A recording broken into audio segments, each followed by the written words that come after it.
자, 이번 시간에 여러분 이제 여러분 교재 기준으로는 104페이지입니다.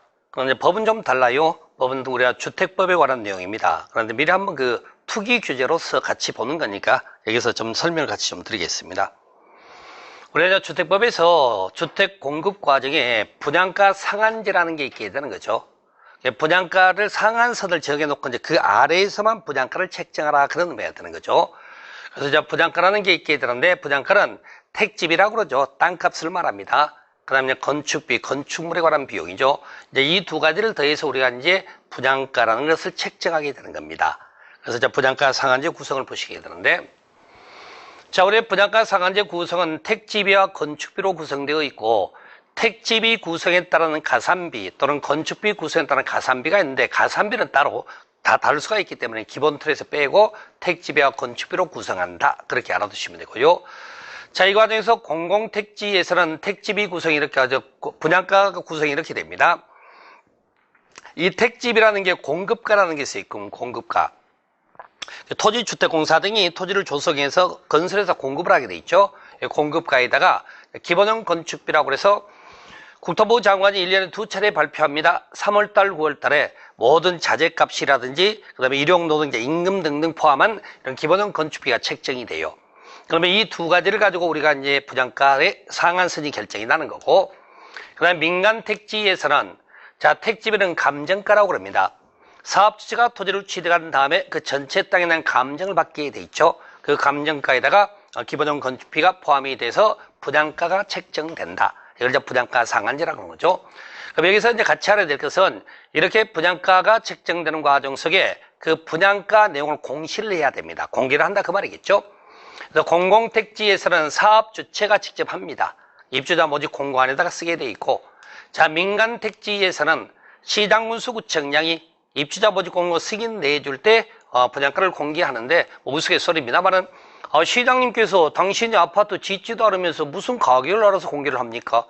그래서 실질적으로 사업주체가 써주는 것을 이렇게 이제 읽어주는 형태가 된다고 표현하자고요. 그러다 사업주체들이 이때 잔머리를 굴립니다. 어떻게? 두리뭉실하게 써서 주는 거예요. 그러다 보니까 실질적으로 검증에 굉장히 어려움이 있다고 그렇죠. 그래서 실질적으로 우리가 지금 분양가 공개가 되어야 그 분양가 상한제가 적정 가격인지를 판단해 볼 수가 있는데, 자, 공공택지는 그렇게 나름대로 판단의 가능성이 있지만 민간 택지는 조금 어렵다고 그러네요. 그러면서 이 분양가 상한제 적용을 받는 건축물은 사업주체가 일반에게 공급하는 일단 모든 공동주택 일단 적용 대상이라고 일단 알아두세요.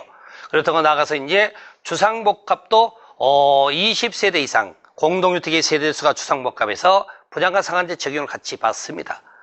그러면 실질적으로 이제 시험에서는 바로 이제 적용받지 않는 게 또 답 처리가 되는 거죠, 상대적으로. 예를 들어 도시형 생활주택이란 게 나중에 우리 주택법 설명드릴게요. 도시형 생활주택이란 게 있고, 경제 자유구역 건설 공급되는 공동주택이라든지, 그 다음에 관광특구 건설 공급되는 공동주택입니다. 층수가 50층이 넘거나 높이가 150m 이상인 공동주택을 말하는데, 이 관광특구는 주거지가 아니겠죠, 아무래도. 그래서 이 관광특구에 지어지는 것들은 숙박시설 개념이에요. 그러니까 이제 분양가 상한제 적용을 하지 않는다, 그렇게 하는 거죠. 자, 이런 식으로 분양가 상한제 적용해서 제외가 되고, 그 다음에 분양가 심사위라는 게 구성이 됩니다. 그래서 이제 입주자 모집 공고 승인 신청을 하면은요, 그때 이제 분양가 심사위가 구성이 돼요. 그래서 이제 분양가 심사위가 이제 분양가를 최종적으로 결정을 하는 거죠. 그래서 심사 결과에 따라 시장님께서는 분양가 심사위가 결정해 놓은 그 분양가를 승인을 해주는 겁니다. 그래서 이제 여기 승인에는 이제 구속력이 부여가 된다는 거죠. 이런 식으로 해서 이제 분양가 상한제라는 구성 관계가 있더라라고 먼저 말씀드리고요. 자, 여러분 이거 하나 아셔야 될 게 있습니다. 자, 공공택지에서 안의 공공아파트나 민영아파트 모두 분양가 상한제 적용을 받아요. 근데 민간택지 안에 민영아파트는 분양가 상한제 적용에서 제외되는 게 원칙입니다. 실질적으로 이제 민간택지 민영아파트 분양가 상한제 적용받지 않는다고 얘기를 하는 거죠. 그런데 절대적으로 적용받지 않는 건 아니고 예외가 있다는 거죠. 그래서 주택가격 상승률이 물가 상승률보다 현저히 높은 지역으로서 국토부 장관이 주거정책심의위원회 시비를 거쳐 지정할 수 있도록 돼 있다는 거지. 그런 과정에서 그 요건이 이렇게 됩니다. 그 요건을 보시게 되면은 3개월간 직전 3개월간 월평균 매매가 상승률이 10% 이상이거나 직전 3개월간 월평균 거래량 증가율이 전년 대비 200% 이상이거나 직전 3개월간 연속 공급지역 평균 청약 경쟁률 20대 1 이상일 때, 이런 경우라면 이때는 이제 다시 분양가 상한제 적용을 하겠다. 뭐 그런 식으로 이제 기준이 있더란 얘기죠. 이런 요건이 있다라고 알아두시고. 그 다음에 이렇게 해서 과거에는요, 분양가 상한제 적용 지역 지정 절차가 따로 없었습니다. 왜 그럴까요? 사업계획 승인받고 지어지는 모든 공동주택이 분양가 상한제 당연히 적용을 받았기 때문에 어떤 지역을 지정한다는 절차가 필요가 없었던 거죠. 그러다가 이제 민간 택지 민영 아파트는 적용을 안 합니다. 그러면서 이제 예외적으로 일정한 요건을 갖추게 되면 적용을 하게 돼 있다는 거죠. 바로 이제 그렇게 되려다 보니까 이제 얘기 나온 대로 적용지역 지정 절차가 나타나게 되는 거죠. 그래서 공공택지와 공공택지 외에서 주택가격 상승률이 물가 상승률이 현저히 높은 경우에, 즉 주택가격이 급등되거나 우려가 있는 지역을 대상으로 해서 분양가 상한제 적용 지역을 지정하는데, 주거정책심의위원회 심의를 거칩니다.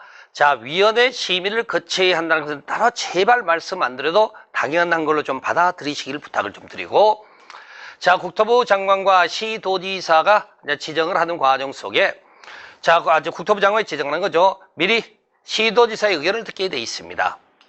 그리고 나서 이제 이렇게 지정한 다음에 통보를 하게 돼 있죠.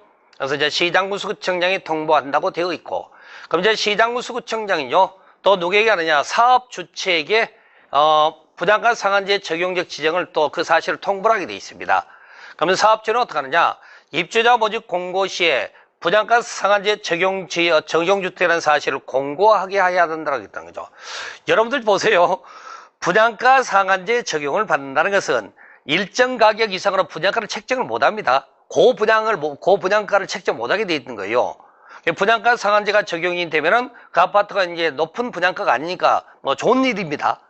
좋은 일에도 불구하고 왜 그러면은 입주자 모집 공고할 때 뭐 가격이 싸단 말은 좀 그렇지만 아무튼 비싸게 받지 않는 걸 자랑하려고 이렇게 공고할까요? 착각하면 안 돼요. 자랑하려고 공고하는 게 아니고, 분양가 상한제 적용 대상이 되면은요, 분양권 거의 전매 제한 대상이 됩니다. 그렇기 때문에 그 전매 제한되는 사실을 알리기 위해서 이렇게 알리는 거지, 무슨 싸게 공급합니다 뭐 자랑하려고 하는 개념은 아니었어요. 좀 주의하셔야 됩니다. 그래서 그 공고를 하게끔 되어 있고, 자, 이제 필요에 따라 시도지사나 시장군수청장이 해제 사유가 있어서 이제 해제 요청을 하게 되면은, 자, 이제 분양가 상한제 적용 지역으로 계속 지정할 필요가 없다고 인정되는 경우죠. 이렇게 되면 해제하여야 한다라고 되어 있다는 거죠. 뭐 이런 형태로 해서 우리가 이제 분양가 상한제 적용 지역이 있다더라, 그렇게 이해하시면 되는 거죠. 자, 이렇게 해서 우리가 이제 분양가 상한제에 대한 상한제 적용 주택과 그 다음에 이제 적용 지역 지정 절차를 간단히 말씀드렸고요. 자, 여러분 이제 교재상으로는 106페이지입니다.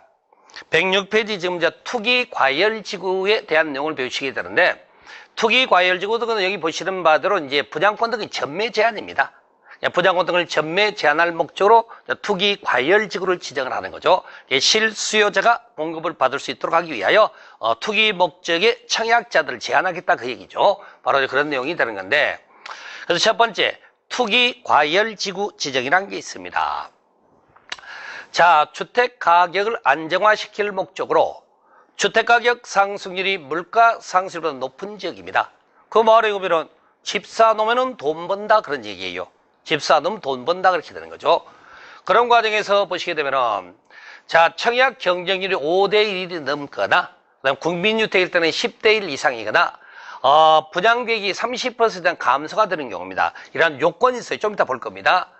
자, 이런 요건에 해당되는 지역을 대상으로 해서 이제 투기 과열 지구를 지정을 하게 되는데, 여기 보니까 이제 분양권 등의 전매를 제한할 목적이다라는 거죠. 청약하신 분이 그냥 가장 기본적인 기간으로 예를 들어 입주시까지 못 팔아먹는다, 그 얘기야. 입주시까지. 실제 입주를 하고자 하는 사람만이 청약을 하십시오라고 이제 그렇게 규제를 둔다라고 이해하시는 거죠. 자, 이제 그 과정에서 주거정책심의위원회 심의를 거쳐서 지정권자가 지정을 하는데, 좀 전에 분양가 상한제 적용지역 지정에서는 국토부 장관만이 지정권자지만 여기는 투기 과열지구 지정권자는 두 사람이에요. 국토부 장관도 있고 시도지사도 있다는 거죠. 그럼 자 봐요. 두 사람이 지정하는 과정에 서로 다른 지정은